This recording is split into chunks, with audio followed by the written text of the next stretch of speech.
Hello and welcome to the PhD Life Raft podcast. I'm Emma Brzezinski and today I am talking to the lovely Cilla Harries.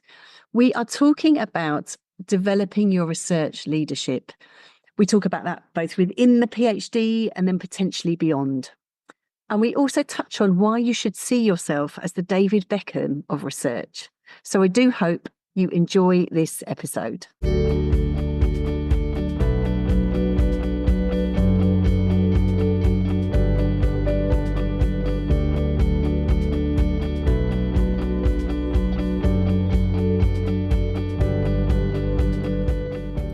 Hello, Cilla. Hi, Emma. So lovely to have you here. And this is going to be a really interesting one, I think, in terms of what we want to think about is research leadership and what that means. So we're going to get into that in a minute. But first of all, I'm going to ask you to tell us a little about your journey. Maybe tell us what you're doing now, and then tell us about your journey through your PhD to where you got now. Okay, sure. So, what am I doing now? Well, I work at Kingston University in London, and I'm the academic head, or some universities call it the dean of the graduate research school. So I kind of have the ultimate responsibility for all the research students at the university. They're about 600 across all the different disciplines. And I do the kind of core training delivery and set the strategic direction and that kind of thing.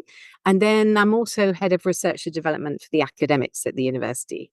I think I came through that route. I was initially a clinician. I worked in the NHS, and then I volunteered in India. Really enjoyed teaching in a hospital there, teaching my profession, which is occupational therapy.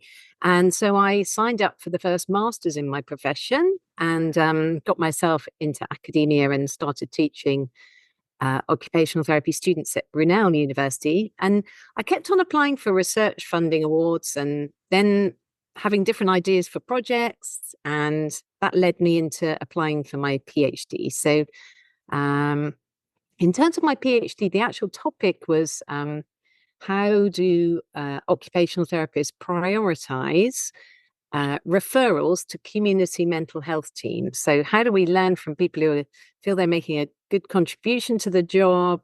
How do we learn so that we can teach other people to do better? Because I think all research is always about trying to advance things. Yeah. So actually, in my profession, there wasn't really hardly anyone with a PhD. And it was really more focused around cognitive psychology as a methodology. So I went to the psychology department and found a lovely professor, Ken Gilhooly, who kindly took me on for my PhD. I think he was very brave because I was pregnant with my third child. Wow. I hadn't studied psychology formally, although you do learn quite a lot of psychology as an occupational therapist. And but he still took me on, and it all worked out all right in the end, as they say. Amazing. And I think it's so interesting to think about these stories and where how the PhD is a kind of crystallization point for things that may have come before, and then takes you maybe in new directions that you go on to after. Yeah. And I love that the theme of bravery has already come up, because we were doing a bit of a chat before we started, and we were talking about being brave as you're developing your academic career. So it's already out there on the table. Yes. So let's get into this. In terms of the topic that you suggested was this developing research leadership. Can you tell us a bit why this is important? And what you're doing around this at the moment? Yes. So basically, when I kind of worked my way up in academia, I got to head of clinical sciences at Brunel, looking after about 8 professions. And by then I'd had maybe about 12 research grants and things. And, often in life, you get the responsibility without the training. So luckily, Brunel was quite forward thinking, and they invited me to go on this leadership course at Windsor Castle called the Windsor Leadership Scheme. I don't know if anyone saw the crown. But at one point, I think Prince Philip was, pretty out of sorts and couldn't cope. And off he went to Windsor Castle and sat with some priests, and they formed a small group and they'd talk regularly. And that was the beginnings of the Windsor leadership course. And originally, I think it was for people from different religious or charitable backgrounds, but now lots of academics go on it too. And so they basically took us through security, and we were inside the castle for a week. It was fantastic. And it was with people from all kinds of different backgrounds. In my, they called it a syndicate group, which is like an action learning set type group. I had like the head of the commandos, a head teacher from the school. Yeah, really, really good. So I learned a huge amount. And I in my position when I moved to St George's as Associate Dean Research there, I talked to my colleagues. There were lots of really talented professors and lots of researchers working with them and clinicians in the hospital doing research. So I said, how about we get together for an away day and we try and design a leadership academy, which we could run together, everyone could chip in on speaking, and that's how it initially formed. So COVID hit just as we started it. So I was like, because lots of people had to go back into clinical practice. I was like, well, this is going to grind to a halt. We'll just have to wait. But people were dead keen, and basically, we managed to put it online, and we kept going all the way through COVID. We ran it for 6 months every week, and at the end, I was also linked in a joint faculty to Kingston University. Kingston invited me to run it for their university as a whole. So it's for doctoral students and academics. And I had a collaboration with the National Institute of Health Research, and I was invited to run it for them. So that's now become a national leadership academy for any health and social care researchers. So that's how I originally got really into this field of leadership, and I'm still enjoying delivering that sort of that whole kind of academy model, but it's absolutely dependent on all the people who kindly contribute the different talks and contribute to get the breadth of ideas. Yeah. So I love this. This may well be news to people in terms of that there are training courses that are particularly around developing you and developing leadership skills for you within the kind of academic context. Yeah. So you've got loads of experience here, and this is why you're a brilliant person to say, what is this then? What sort of leadership skills are we talking about? Yes. And how might you develop them? If you don't have access to this program, then what should you be looking out for? Sure. So I focus the academies I'm running currently on research leadership because I'm responsible for researcher development. But I think leadership skills are so transferable really to any areas, and working with teams and all that kind of thing. But maybe the first thing is thinking about what matters to you. Now, all of the people listening are probably doing their research degrees at the moment, or supporting people doing research degrees. And as you well know, you always want to focus on something that matters to you, that fits with your values, that you're passionate about. And I'd say it's just the same with your leadership kind of persona. Is you want to be authentic. You've got to be the type of person which is naturally you. Obviously, all of us have strengths and needs and whatever. So obviously you're going to focus ideally on the areas where you can have the strengths fitting with the kind of leadership persona which you have. But I think if you try to be something where you're not authentic, it doesn't do you any good. It doesn't sit with your values. It's not good for your health and well-being. So I think believe in what you're passionate about and what matters to you, and stick to your guns on that.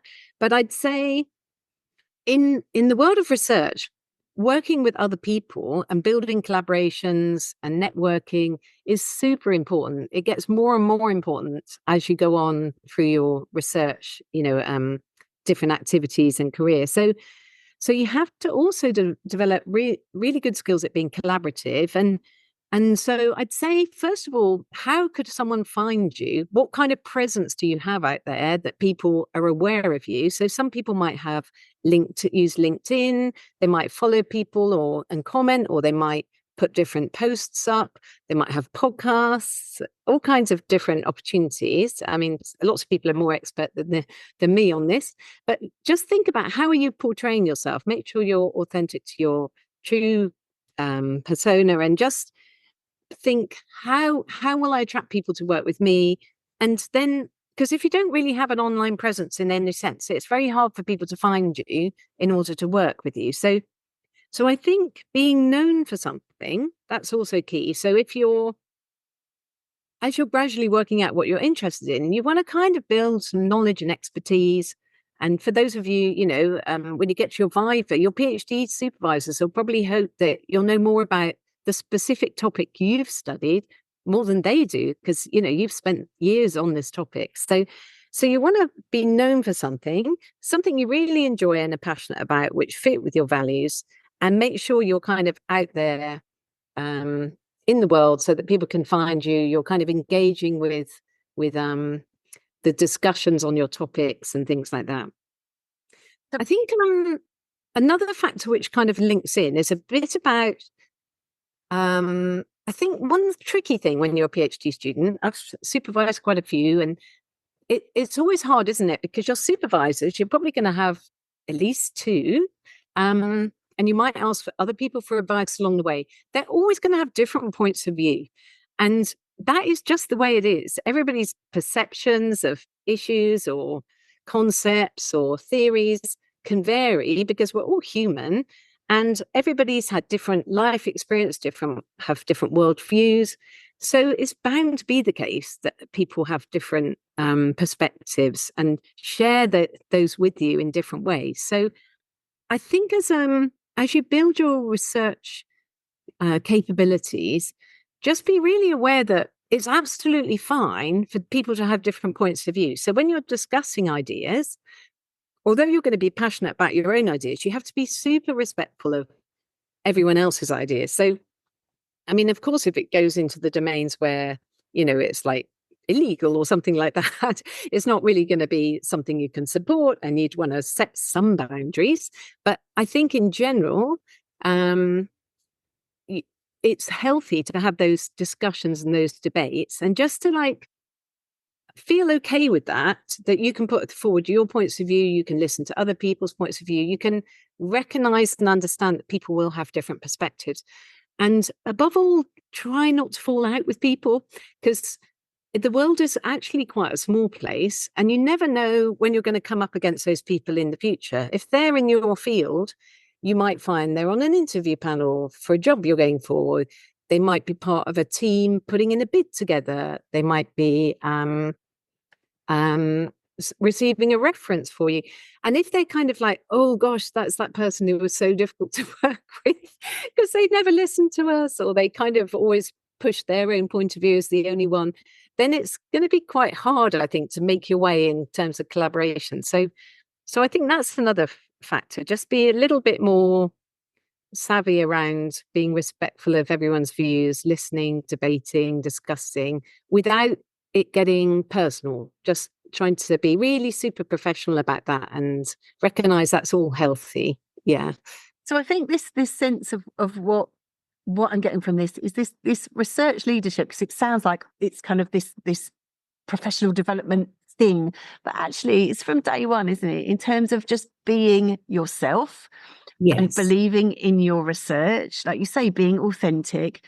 You are leading your research. That's what you're doing from day one. And it may be a bit of a navigation to find out which direction you want to go in your research and how that is. And there's a negotiation with your supervisors as well to be had. Yeah. But that sense of you leading, and also having that sense of, as you say, of ownership, and yet being open to what other people may be doing as well. And there's that sense of there may be times where you need to defend that work. There may be times where you are disagreeing, but the leadership is about you being able to attend to what's important to you while also attending to what's important to other people, if I'm hearing you right. Yeah, I think it's in order to build, in terms of collaborations, people to know you for your work. I think it's about building those respectful relationships with your community. And, you are on a journey. A PhD is all about developing your research skills, isn't it? And knowledge. And even if the project doesn't quite work out as you expected, you're not just doing a project, you're doing a PhD, and that's your research training. So when you get to your Viva, if the PhD itself didn't work out, but you did that substantive research, which was original, and you led it, or you led the section of the part you were, on, you can still get to your Viva and discuss it at doctoral level, and still be recognized as having a doctoral level of understanding of your subject area. So, yeah, I think it's useful as well, maybe just to briefly touch on the Viva, because the word defend your thesis is interesting, isn't it? And actually, those examiners who offer to step up, to give the time to discuss all your research with you, they're never doing it for the money. They only get, 100 or 200 quid. But for the amount of time they'll have put in, they're really doing it because they're very interested in your topic.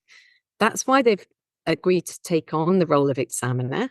They really want to support the future researchers for their fields, because all of people doing research now at doctoral level are our future research leaders, And so when you come to your Viva, think of it as these individuals who've given quite a lot of their time to read your thesis from cover to cover and really think deeply about it.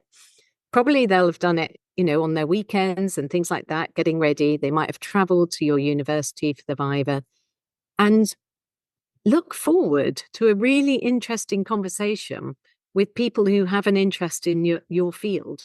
And if they kind of say some suggestions of how you could do your work or how you could do it differently, if you think, actually, you know what, they've got a really good point there, then do say, well, actually, thank you so much for raising that approach, because I think that is very relevant, and I would be certainly interested, in my future research, in investigating that more, and perhaps, building some collaborations around that way of working. And just make sure they feel heard. Make sure that when they give you some suggestions, it's not like you have to say, no, I wouldn't do that because I've done this because of X, Y, and Z.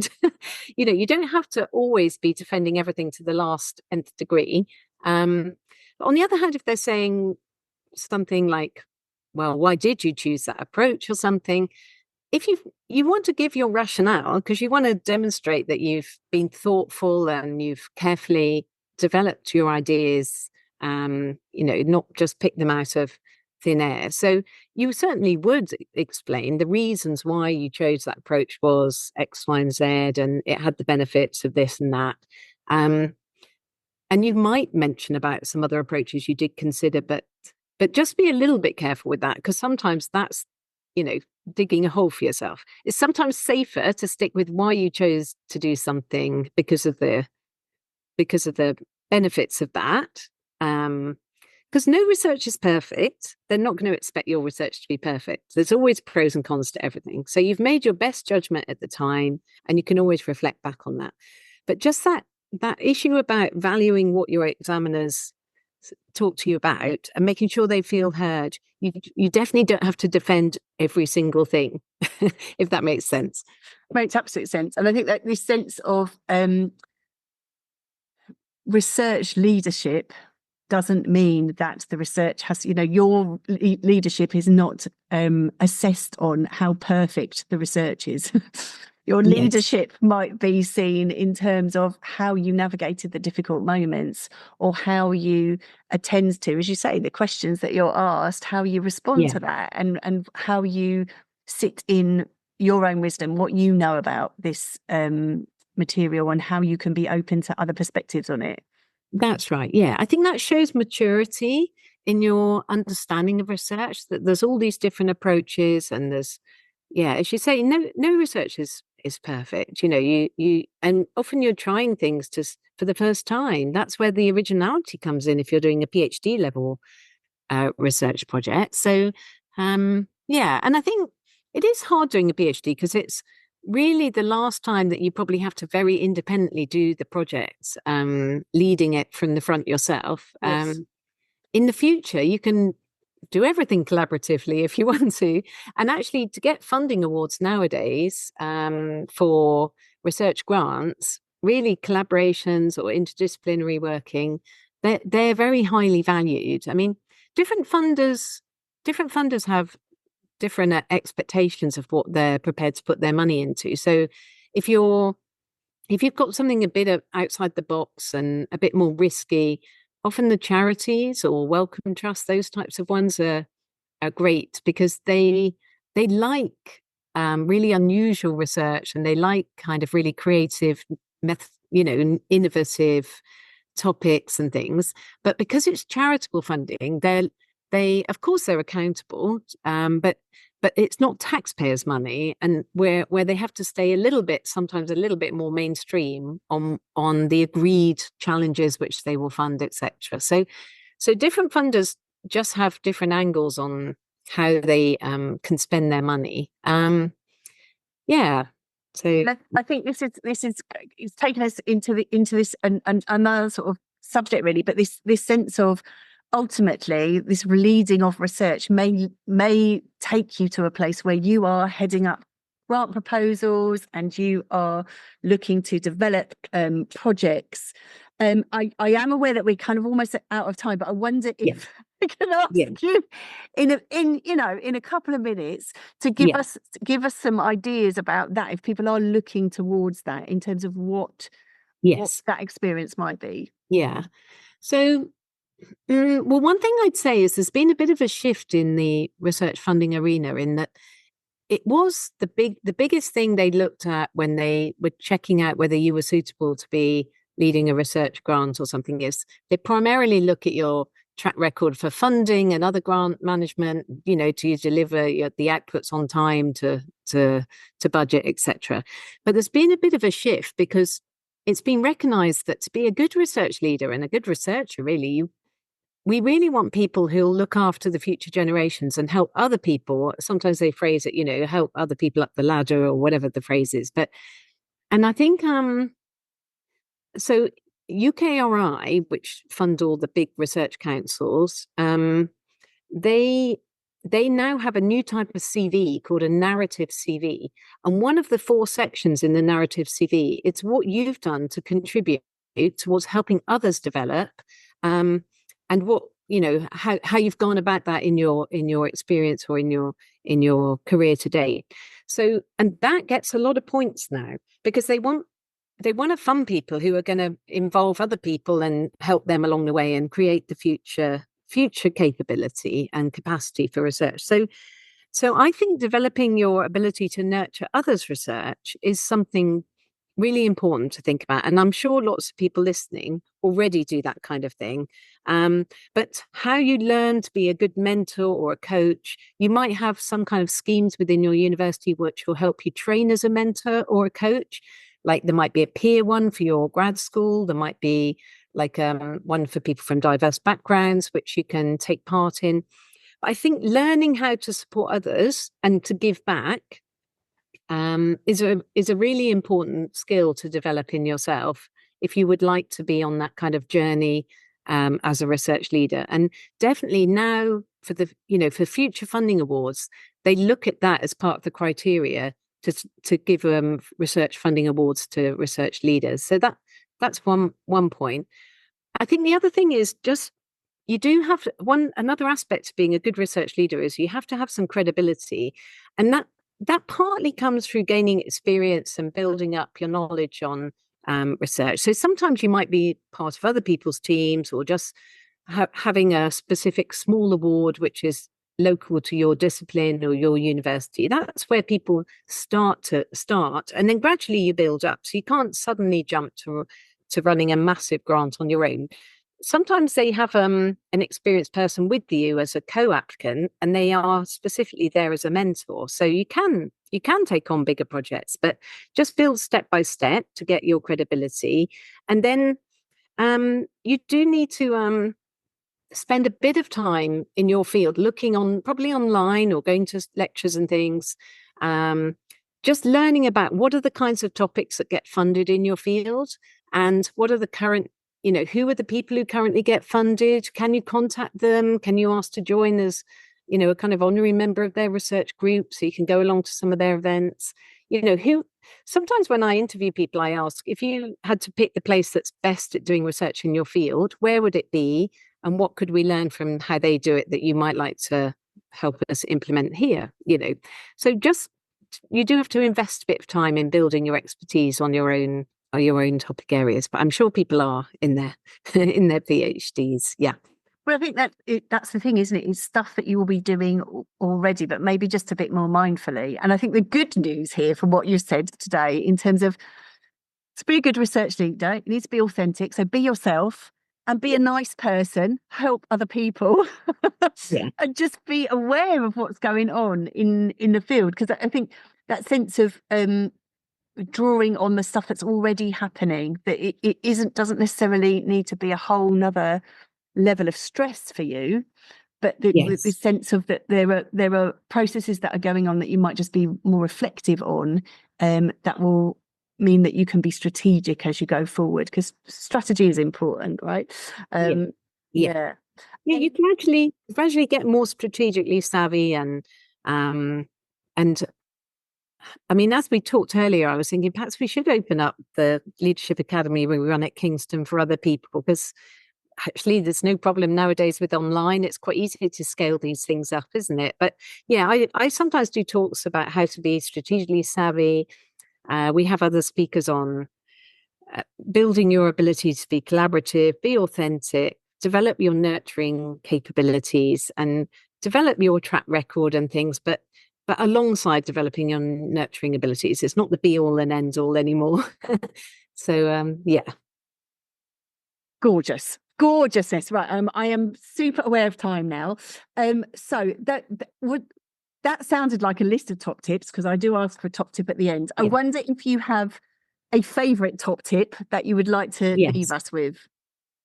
Sure. So I think one thing I sometimes say to people who do research, and obviously doctoral students or research students are definitely going to be fairly consumed with research at this point in their life, but it's also to our research community, is, researchers are unusual because you are trying to go into an area which other people haven't done before, because you're stepping outside your comfort zone, both in terms of the topic you're trying to study and research, but also in terms of your capability, because by doing a doctorate, you're taking yourself to another level of ability to be a researcher. So, and when you start out, you don't know if you've got that capability or not. You're hoping you have, and you're hoping the topic will work out, but you're on a journey. And if it doesn't work out, it's not the end of the world. But sometimes I say it's slightly like an analogy, I think, of in the football game, and you kind of get a draw at the end, and they have extra time.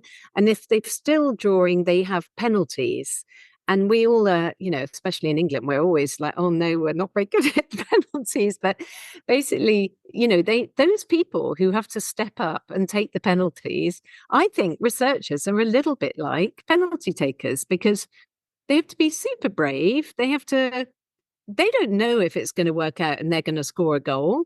It's definitely risky. Research is definitely risky, but if you don't have a go, what's going to happen? No one has a chance. No one has the ability to be successful, and you never know what might be the outcome. So I think we all do research to try and make the world a better place. That's the underlying principle. And we want to know what works. We want to develop innovation. It's so, so important to our world. And so, you are brave, and not everybody puts themselves in this position to go outside their comfort zone. So well done to all of you. I really admire everybody who's brave enough to do research. And as long as you enjoy the journey and get out of it whatever you can, really it is your passion that drives you to do this level of research at doctoral level. So, I just want to wish everyone well and say, in times when it's a bit tough, think, Cilla told me I'm a bit like that penalty taker, but we need you. We really do need you. And I really hope that you do score that goal. Amazing. Be more Saka is what we're saying. Thank you so much, Cilla, for all of that. I hope that people don't overwhelm me with requests to join your leadership program. Yeah. But we will have details in the show notes about where you can get more information. And thank you all for listening.